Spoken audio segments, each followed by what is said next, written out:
सगळ्या लोकांना आव्हान पण करतोय की मोठ्या प्रमाणामध्ये भारतीय जनता पार्टीसाठी मतदान करावं आणि या ठिकाणी येऊन विठ्ठल हलगेकर ह्यांना निवडून द्यावी ही विनंती करण्यासाठी या ठिकाणी आलो होतो। आता खानापूर तालुक्यातील बहुतांश मतदार गोवा या ठिकाणी रोजगारानिमित्त आहेत, त्या लोकांच्यासाठी आपण त्या ठिकाणाहून विशेष असं काय खानापूरच्या भाजप उमेदवारासाठी आवाहन करू शकतो?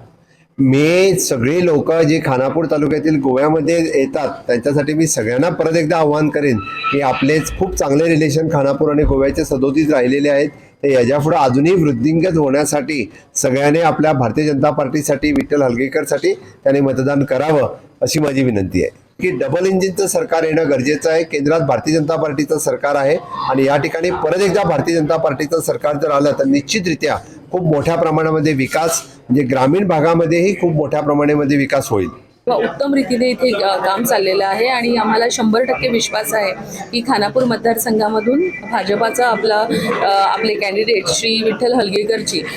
यांचे हे निवडून येतील।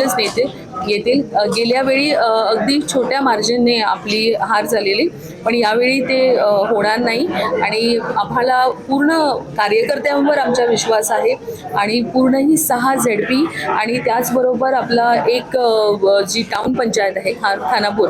याच्यामध्ये अगदी चांगला प्रतिसाद आम्हाला मिळतोय आणि याच बळावर आपल्या कार्यकर्त्याच्या कामाच्या बळावर मी सांगू शकते की खानापूर मतदारसंघामध्ये विठ्ठल हलगेकरजी हे जिंकून येतील।